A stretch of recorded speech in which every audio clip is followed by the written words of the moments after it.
Well, hello, everyone. Welcome to PyData Global. Thank you for joining us in the next session in our AI ML track. Our next speaker is Avik Basu.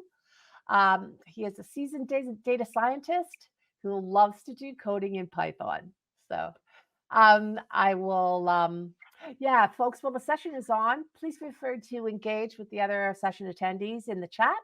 Or if you have any questions for Avik, please put them in the Q&A tab, and hopefully we'll have some time to get to those at the end. But with that, I will let Avik start his talk. Take it away. All right, thank you. Hello everybody, and thank you for being here. I'm really grateful for this opportunity. Today I'm going to talk about how to create reproducible or deterministic work environments. And one tool that I've been messing around with for a while is Nix, and we'll get to that. So a little bit about me. So I'm based in the Bay Area. I am currently a data scientist at Intuit, where I work with revenue models and to predict revenue for the TurboTax use cases. And I come in where there is a blend between data science and engineering, because I have a background in data science because I started my career as a data scientist. But then I also flavor in a little bit of engineering, and I was actually lucky to be being around with a team which valued engineering, especially while working in a startup some time ago. So yeah, that's where I'm at. I love role-playing games, by the way. So especially in PS5, things like Ghost of Tsushima, Last of Us, Uncharted, all of that. And also one of the things is that I love driving. But if and only if the car is fun. It has a manual transmission. There are some twisty canyon roads, which I get a lot, thankfully, in the Bay Area. And there is no minivan or a large SUV in front of me. So apart from that, everything is great. All right, with that, let's get started. So I want to first talk about what does deterministic behavior really mean, right? When I really say about that something is reproducible, what do I really mean by that? Well, the main thing is, from my own definition, I feel that it's basically the replication of the exact same outcome of an experiment across different environments. And this is especially true for data science use cases where you want to, we are doing a lot of different experiments and we want to share it out with the audience or showcase the results. But how do we do that, right? So deterministic behavior is just a transfer of an experiment to someone else with a different computing environment, and it should be able to produce the exact same result, right? But why is that important? Why do we care about this, right? So, well, the first thing is that it ensures consistency, which means that you can be, or we can be, as data scientists, we can be confident in our work. Right? So if there is a deterministic output, I can translate the same thing from my own dev machine to a production system, okay, fairly easily, and I should be confident about that. The next thing is that it allows for collaboration. Of course, we have all seen that it works on my machine, kind of a dialogue, but we want to reduce that as much as possible, right? So that's why we care about this, because we don't ever have to say things like that it works on my machine, but I don't know why it doesn't work on yours, right? And the next thing is that it speeds up dev velocity as well. So when there is collaboration, well, everybody can just develop things faster, right? So, and the next one is transparency, right? So if you have something which is verifiable, it builds more confidence on other stakeholders on your work. And as a result, non-technical folks like product managers or program managers or some other stakeholders can also jump in on the work, basically. And the last but not the least is that it maintains integrity, especially true for our kind of projects where things are anyway a bit stochastic. So yeah, so that's there.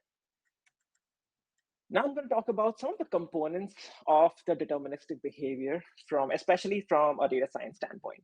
Okay, what do I really mean, and what are the different components that I need to take care of when I'm talking about something about a deterministic behavior? So the first one is very simple, is code, right? So if you have the same code, and by code I talk about anything like a scripts, a Python module, some notebooks, any other config driven files, right, that could change or affect the outcome of your experiment, anything, right?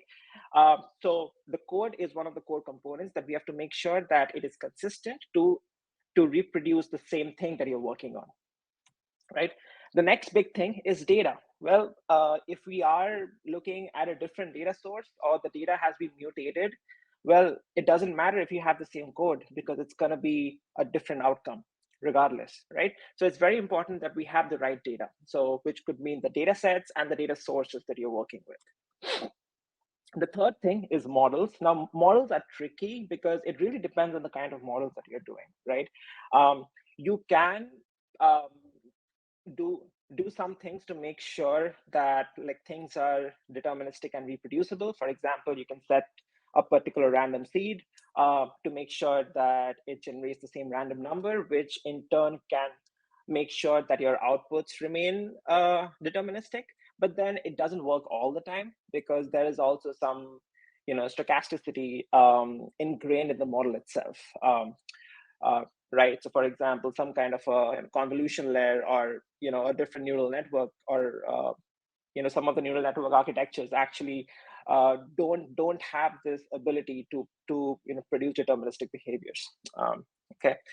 And the last one is the environment, right? So by environment, I'm talking about the package versions and not just the Python dependencies, but also the non-Python dependencies that you need for your project to run.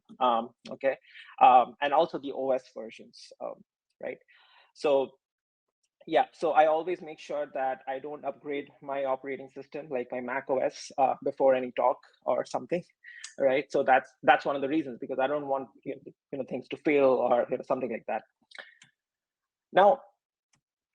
Now let's order these components that we have talked about, these 4 components, and see that how complex each of these are, in order to make sure that these remain compliant with our goal of having a deterministic environment. Okay, the first one is code. It's very easy. It's a no-brainer. We have the same code. We have Git, everything for making sure that we are actually running the same code, right? So that's easy. Data is also mostly easy.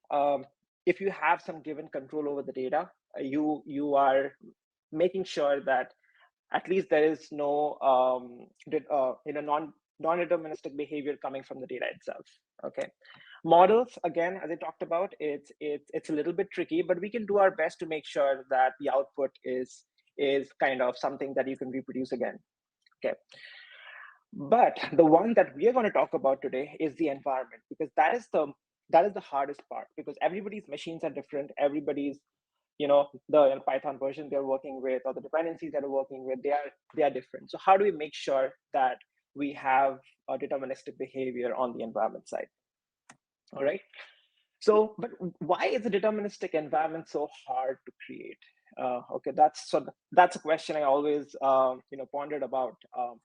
And if you just look at from a Python specific standpoint, right, we are talking about dependency versions. So your project will have many different dependencies, and a very a naive user could just start with a requirements file with no pin dependencies, right? So dependency versions is one thing. Then you also have Python versions. Well, which version of Python are you using? Are you using the one that came in built in with your system, with your Mac or your Linux system, right? Or are you creating some kind of a different new version, right? Then you have non-Python dependencies, and this is especially true for in our use cases, for the data scientist use cases, because we work with a lot of computing or scientific computing libraries which depend on some other language, like a C++ or Rust, or Fortran or something like that. Okay, and also the type of operating system. Is it a Windows, Linux, or Mac? And again, the versions associated with them. Now, recently, there's also a thing about the platform architecture, especially when Mac users have the new architectures, right? So is it an x86 based or an ARM based? So what are we talking about there, right? So that's why it's hard to create. Now, what are the different solutions that are out there to make sure that we mitigate this problem? Okay, I've been dealing with a lot of different tooling to make sure that things are as consistent as possible, so that so that I can focus on the work that I want to be doing and the results that I want to be showing, rather than dealing with the environment issues, right? So the first one is I mean, let's talk about the Python package managers. Okay, we have all dealt with it, so I'll just go over them briefly. So the main things, so things like poetry, PDM, UV, and pipenv, like all of those things that I'm talking about. Okay, the good thing that is that they provide some kind of a dependency locking, which locks not only the direct dependencies, but also the transitive dependencies. So if you depend on one package and that package depends on some other package, well, the whole graph is kind of frozen, right? And that's what you want, because you want the same dependencies like throughout that graph to be incorporated in your system, right? And they can also provide some Python version locking. So if I just say, hey, I just want to run my project in Python 3.12, okay, I don't want to go below or beyond that, just for simplicity and making sure that things work. Okay, and they can create these deterministic Python environment. But the cool thing is that all of these package managers that I'm talking about, they are declarative. Now, by declarative, I mean that I don't have to worry about the steps. I just need to tell my desired state, right? So for example, if I say that I just want my NumPy version, my SciPy version, my Matplotlib version, and that's about it. That's all I need, like, for my project to run. And I'm just stating those things. I'm not saying that how to install them or doing things. That the tool takes care of it, right? So these Python package managers are actually declarative, right? But of course, there are some cons associated with it, especially in our use cases where we deal with a lot of non-Python dependencies.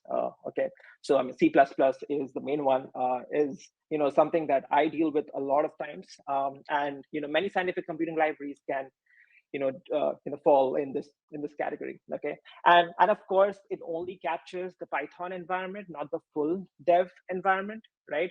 So I mean, users have to have their own Python tool set up, okay, in order to run this project, right? So what next? The next obvious thing is actually the Docker containers. I'll just go briefly over it. And it's a great tool. It's really a great tool. It's the go-to standard for the production deployments and everything. It can capture the whole dev environment. Recently, the dev containers I've been using is also pretty helpful for development as well. It has extensive documentation support, and it's really a go-to standard in the production environments, right? But there are some cons associated with them, especially given the fact that these containers can be really resource intensive. Um, and this is really true if you're using some kind of a big ML libraries like PyTorch or something. Okay, they can be really resource intensive. One of the main cons, I think, is the imperative configuration. So in this case, an imperative means, so imperative is the opposite of declarative. So in imperative, I have to define the steps needed. So that's what a Docker file does, right? You actually define the steps of how you want your environment to be, and then you just hope that it's exactly what you had wished for. Okay, so that's one of the things. And of course, there are also some security vulnerabilities. Okay, like at my work, I get pings and tickets all the time that, hey, upgrade this Docker image. Okay, it's running some like old version of Debian or something. But especially given the fact that these images or containers actually can compromise your host system as well, so your own machine, because a container is treated as a process inside Docker. Okay, and especially I feel that it is an overkill for development purposes. I mean, when I'm just developing, I don't want to do all of those steps to make things work. Okay, so I think that's an overkill for dev purposes. Okay, now Now with that, let's come to next. Okay, this is something that I've been playing around with it, and trying to figure out how that works, and just use it for my own own use case. Okay, so what is it? Well, it is basically a purely functional package manager. Okay, and by purely functional, it really means that it is basically built by functions that don't have any side effects. That's how the functional programming is, right? So, and they never change after they are built. So whenever Nix stores each package in a unique location based on its version and its dependencies, and once a package is installed, it won't change or be overwritten, at all. Okay. So there are atomic upgrades and rollbacks. So we don't overwrite the packages, and the previous versions never conflict with the newer ones because each version has its own unique, place in the store. Okay, in your local store. Okay, and the important thing is that it's declarative, right? So you just have to, specify your end state, and that's it. You don't have to describe the steps involved to reach that state. Okay, so declarative, and really the core idea is about reliability and the reproducibility. Okay, so let's talk about some of the core components of it. There are many terms associated with it, but these are the main ones. Okay, the first thing is Nix, and I treat it as, so as I told in the last slide, I consider it as analogous to FIT basically in Python. Okay, then you have the Nix language, which is dynamically typed, lazy, evaluation, and functional. Okay, then you have the Nix OS, which is a complete Linux distribution. You can just think of it like that. And then you have the Nix packages, which they claim to be the largest and the most up-to-date software distribution. Okay, and it is analogous to PyPI, for example. All right. Then you have the Nix shell, which is analogous to virtual environment. Okay, so it creates Nix shell environments, and that's more about it. Okay, so now I'll go over a sample project and showcase how we can go about doing things there. Okay, so I have this project that I have it right here. You can see on the right. So it just has 3 dependencies for simplicity. It has matplotlib, numpy, and pandas. Now notice that I have just specified very thoroughly that I don't require like any version of NumPy. I want a NumPy version. I want to go conservative. Okay, I want a NumPy version that is greater than 2.1 and less than 2.2. Now I don't mind a patch version, like for example 2.1.10 or whatever, but I want to be conservative here. And same goes for the other ones as well. And then I have this directory structure where I have the Py project. I'm using UV here for my dependency management in Python. So I have all of these data files, and then notice I also have a default.nix file, which will come to it. Okay, so and the whole thing, this project just plots the data. Okay, so if you just run something like Python -m source.plot, it will just plot this time series right here. Okay, that's about it, plain and simple. Okay, now what if I really want to share this project with somebody? Now, by somebody, I mean that I've actually encountered many instances where I want to share this project's dev environment, but it hasn't been easy. So what if I want to share this project with somebody who is not familiar with Python? I've worked with many great engineers who are great in C++, Golang, but they're just not familiar with Python. So it's very difficult for them to share this with, right? Or they don't have Python installed, for example, in a default Windows machine, right? And or somebody non-technical, but who is a relevant stakeholder in the project, and I want that person to run my project. Or let's say you're just giving out a workshop to many attendees in a hands-on workshop, and you just want to give an environment that they can work on regardless of their operating system or their environment or wherever they can, right? Like, how do you do that? Well, we first add a default.nix file, okay, which I showed before, and we'll just go over the file one by one. Now, don't get intimidated. I'll just go over it. It looks it looks different, but it is, so we'll go over one by one. So the first one is the let block. This is where I import the packages and I define the variables. Okay, so I'm importing from the Nix packages, which is, as I said, it is the same as the pip, so or the PyPI, right? So I import it from there, right? And then I just say that okay, I'm going to go for the Python 312. Okay, that's it, because that's what I had defined in my own project. Okay. And then in the in block is the main, so is the main config block where I define a lot of things. First thing I say that create a shell with no C compiler, because we don't need that. I just want to create a lightweight shell environment. Okay. And then I say all of these three packages that I want in my project to run, right? So we have this NumPy, pandas, and matplotlib. I also say that with statement here basically means that I just, I'm just, allows me to use these packages directly without having to say using packages.curl. And I also want some non-Python dependencies. For example, curl. This is just for demonstration purposes. I don't need it to run my project. And then finally, I have the shell hook. You can think about the shell hook as a constructor in a class. So it will just invoke this whenever I type something like next shell. Okay. So for example, I just, type next shell, and then that's it. It just plots the data, and then it shows the plot, and that's it. I'm inside this next shell here. It is that simple. Now, we have created a deterministic environment, with what we have done, but it's not exactly how we wanted things to be. Now, why is that? So what I did was I went inside the next shell environment and I did a pip list. And I saw that the NumPy version is 1.26. That's not what I really wanted in my use case. Okay. So what do I do? Okay.